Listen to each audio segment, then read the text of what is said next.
Alright, so there's a big week ahead in the ongoing Epstein file saga. On Monday, members of the House Oversight Committee will depose convicted Epstein accomplice Ghislaine Maxwell. Also on Monday, members of Congress will get their first chance to review the unredacted versions of the 3 million recently released files. Meanwhile, some repercussions to the Epstein files are already playing out overseas. Particularly in the U.S. Former U.K. Ambassador to United States, Peter Mendelsohn is retiring from Parliament's upper chamber due to his links to Epstein. He was fired as ambassador by Prime Minister Keir Starmer, and now Starmer is in September over his ties to Epstein. Mendelsohn has denied any knowledge of OR investigations, and he is also facing growing calls to resign since he appointed Mendelsohn. In countries like Poland, Norway, France, and Slovakia, we are now seeing a flood of investigations and resignations into people linked to the late sex offender. But here at home, the latest batch of documents are being slammed over questionable reactions. For example, take a look at this 2014 email address to Epstein. It reads, quote, "Thank you for a fun night. Your littlest girl was a little naughty." The sender's name is redacted, and it is a reminder of the sensitive matter being dealt with here and why the push for accountability is so dire. But getting full accountability appears to still be a long ways off under the Trump administration. Take a listen to this statement made by Deputy Attorney General Todd Blanche about the people named in the files. "It is not a crime to party with Mr.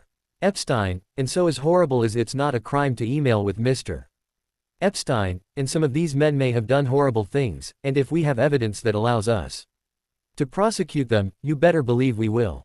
But it's also the kind of thing that the American people need to understand, that it isn't a crime to party with Mr.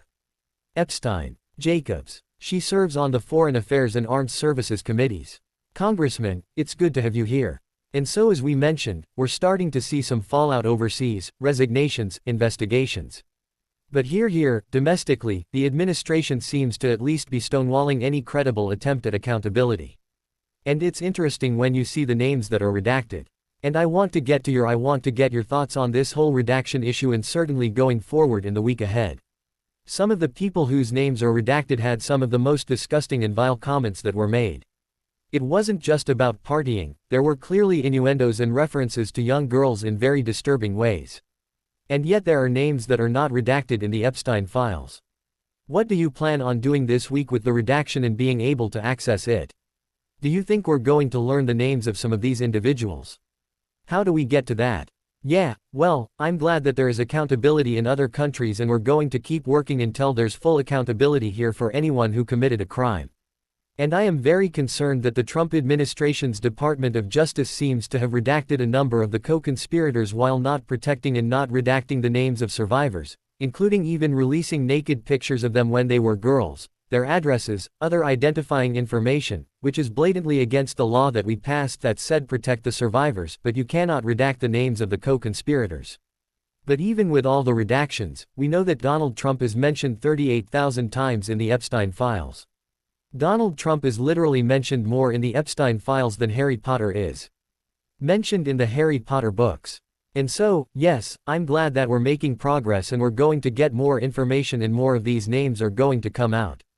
And we don't need more information to know that Republicans should be holding Donald Trump accountable. They should be dragging him in, making him answer questions. And if they don't do it when we're in power, we will. So I guess sort of going off of the question of redactions and what might be happening there behind the scenes, do you think that it's at all possible? And are lawmakers asking the DOJ about this at all? That there may be secret deals that we do not know about between law enforcement agencies, the DOJ in the past, whoever it might be, and potential co-conspirators or former employees of Epstein that just at this point have not been made public? Is that a possibility that you're looking into?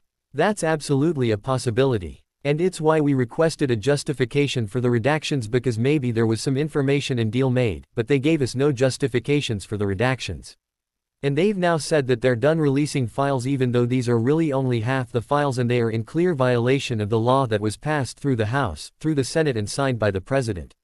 Congresswoman, in addition to the President, there is some suggestion or some evidence that some of the other members of his administration may have had closer relationships, shall we say, with Jeffrey Epstein than has been publicly revealed to be the case. CBS, for example, is gathering from the latest DOJ document drop, the Epstein files, that Howard Lutnick, who was the Commerce Secretary, and Epstein may have been in business together. I think we have some documents on the screen, or at least the story from CBS. They both signed a contract, for example, for the purchase of an advertising firm back in 2012. Now, Howard Lutnick has said publicly that he cut ties with Jeffrey Epstein because he found him gross and disgusting, I think as far back as 2004, 2005. These documents suggest that they were signing documents to have stakes in a firm as recently as 2014. Will you be investigating the possible ties between other members of this? I think it's very concerning. And we need to be holding everyone accountable who was part of this, regardless of what positions they hold, regardless of their political party. Because honestly, this just goes to show what the American people have long felt, right?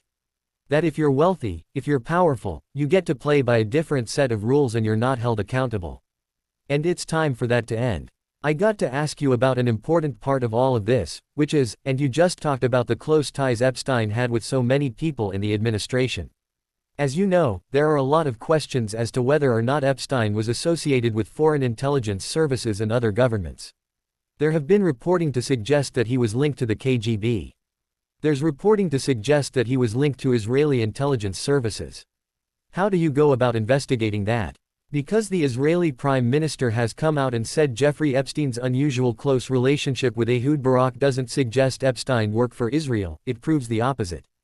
And I don't think that's going to silence those who have been combing through these emails and finding multiple links between Jeffrey Epstein and Israel through various causes, people associated with Israel, the former Prime Minister, and agents, as well as Russia and the KGB. Poland is investigating him possibly being a KGB agent. What is the U.S. government going to do, or doing a rigorous job of trying to figure out exactly what happened and how he got away with it? They are currently doing that. You think they're currently asking those questions? I think that they are trying to find all of the information they can, and in particular, how he was able to get away with this even after he was convicted, and why all of these people were still corresponding with him. Why they were, still continuing to visit even after it was public, the disgusting and vile things that he did to young girls. So I think there are. What are you expecting from Ghislaine Maxwell in the coming days? I mean, this deposition. Is this a big deal, or do you just expect her to continue to evade the truth as she has been accused of so much of the past? Look, I hope that she will be honest and forthright. That has not been historically what we've seen, and especially with the kid gloves that the Trump administration is, handling her with, and we've seen all the special treatments that she's gotten in her transfer and all of that. But I'm hopeful that we'll be able to get, some sort of real answers, because the fact of the matter is what she helped. What all these people did was disgusting and illegal, and they should be held accountable, and we need transparency and accountability in order to make sure that these survivors get the justice that they so deserve. Real quick, do you think Ghislaine Maxwell is in a safe place right now, before now and when she actually has to? I mean, are you at why she got transferred? Obviously, we know there are a lot of questions surrounding the death of Jeffrey Epstein himself. And so none of that can be discounted. But I think we feel confident that she will appear, and that, we'll be able to ask some questions. Seems like the question is more, will she be speaking to you as lawmakers who she has to answer questions for? Or is there really an audience of one who she has a message for? Who she's still hoping to get a pardon from? Presumably. That's what I'm saying. Congresswoman Sarah Jacobs, thank you so much for joining us.